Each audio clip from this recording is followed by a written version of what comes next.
Ito yung bagong valve seal natin. Lagay natin dito.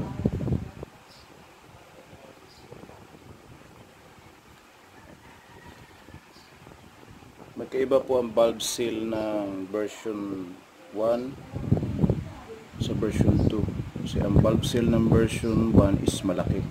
Malaki po ang valve nun. Okay.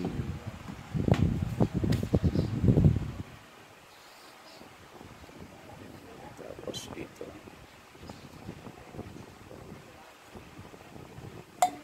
Ayan.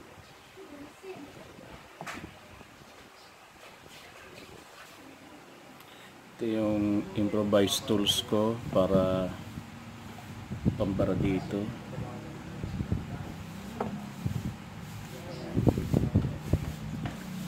Tapos kakabit natin ito yung spring.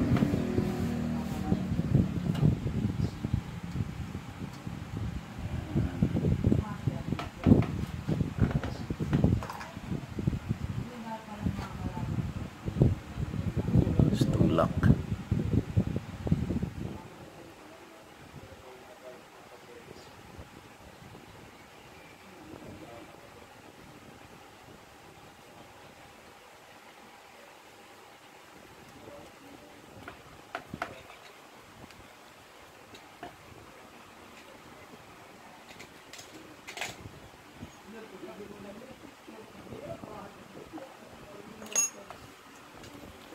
Gamit po yung tools natin kanina, yung ginamit natin is open lang. Ngayon ito yung may spring, so kailangan ma-press natin ito ron. Tatapat nyo yung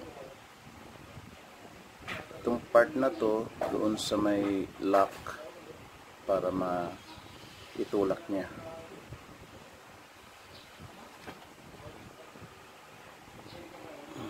Testingin natin kung kaya.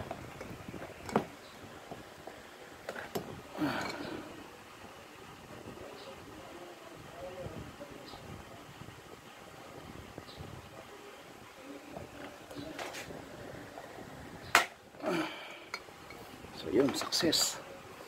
Nailak natin siya kagad. Isa pa.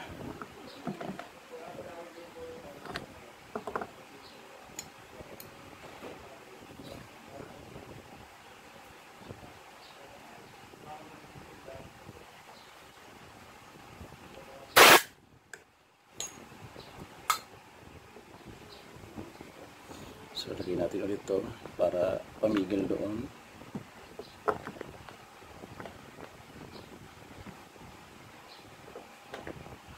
Spring.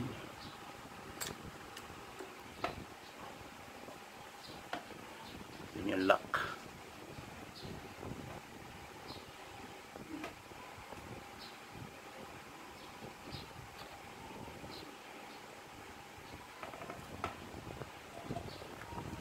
So, press natin ulit.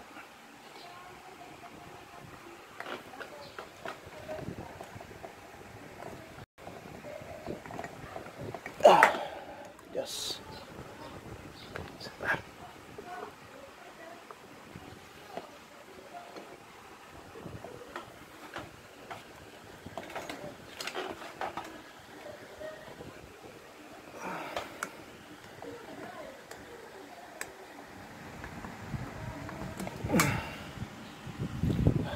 Yes.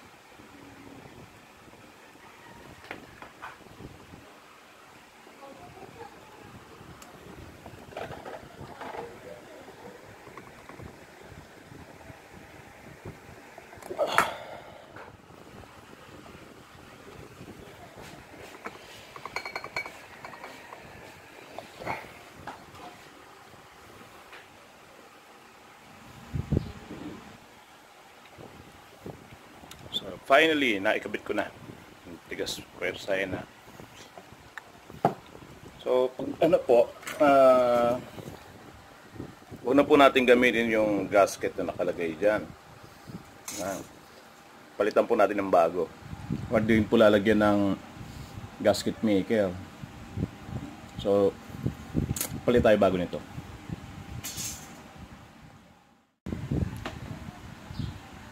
Pag ibabalik na po natin yung rocker arm, siguraduhin po natin na na-check natin tong bearing na to. Alugin nyo po, subukan yung alugin Pag umalog, palitan nyo po.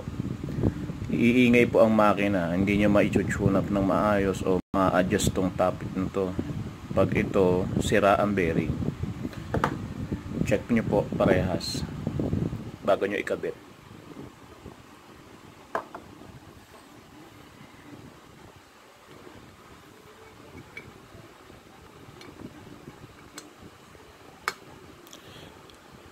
Tandaan po kung paano nyo tinanggal, ganun nyo po ikakabit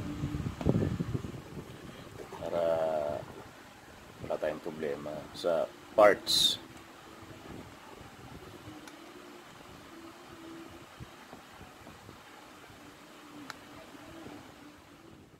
Ito yung makina na tinap overhaul. Bali, ang gagawin natin dito, since bukas na yung makina, isabay ko na rin na palitan yung timing chain natin.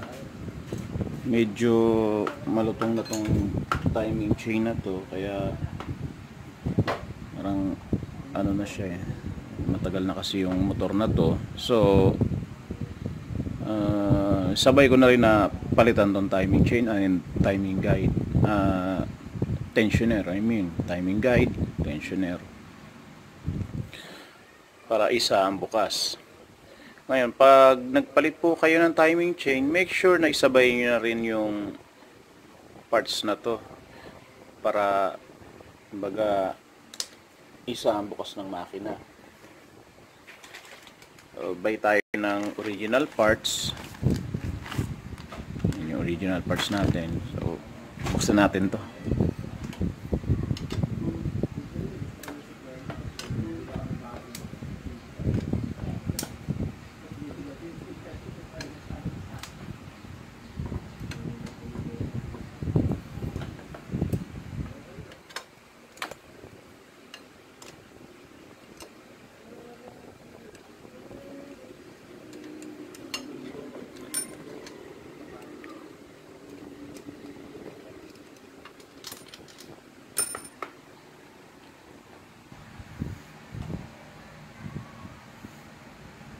Again, using my improvised tools, pihitin natin yan. So, niluwagan ko na yan para hindi na masyadong mahirap tanggalin.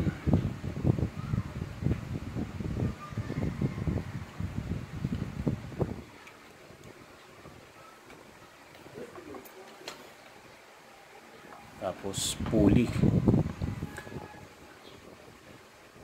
Yan dyan.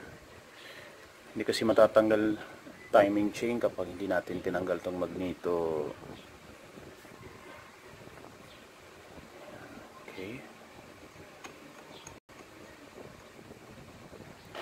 Score kayo katala.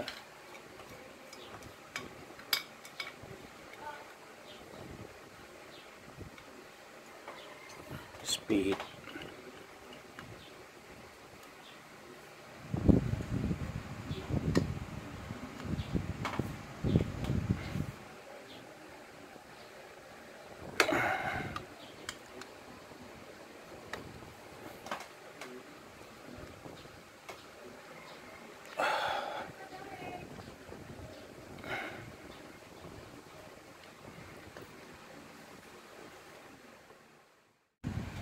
Bunutin natin ito.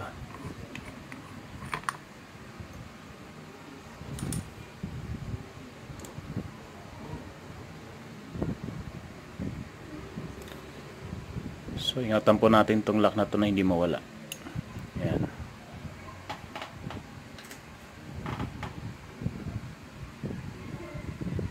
Bunutin natin ito.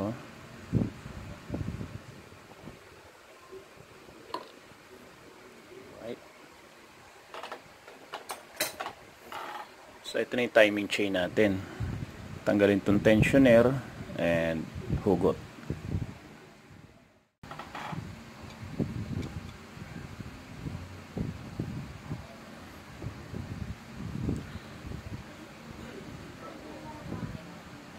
So pagpihit po ng tornilyon to, huwag masyadong yung higpit na higpit dahil napuputol po po yan. Pag naputol po yan, disgrasya. Ayan. Tapos bunutin nyo si timing chain.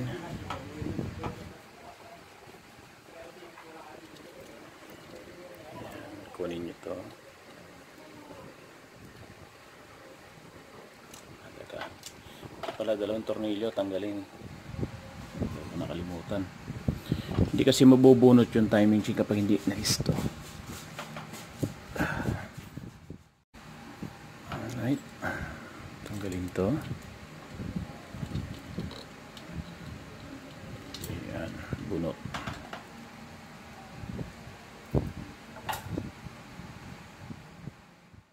Ito yung bago. Suksok natin. Ayan. Yung sentro rito.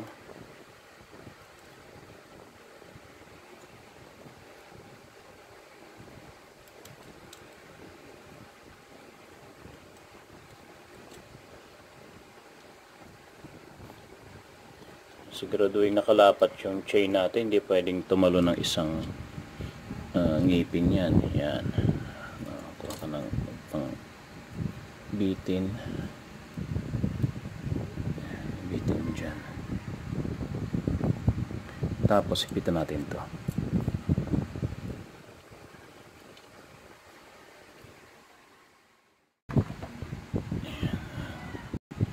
So yan. Palitan na natin. Ngayon, kunin yung pyesa, balik natin. May washer to, wag natin kakalimutan yung washer nito. Washer, pyesa. Ayan. Tapos yung lock.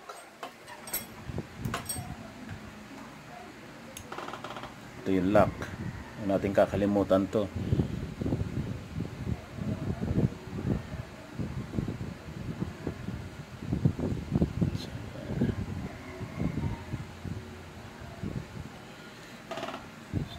Siguruhin yung gitla na to nakasentro dun sa lock na yon.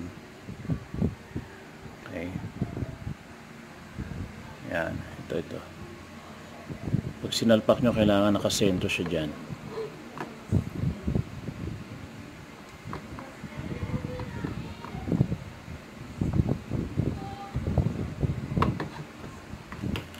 Okay. Yan. Tapos yung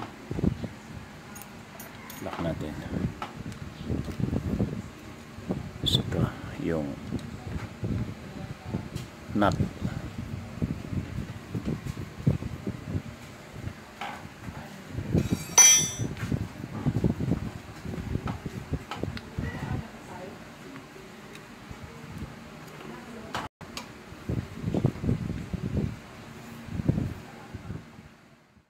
Siyempre yung improvised tools ko para pangontra.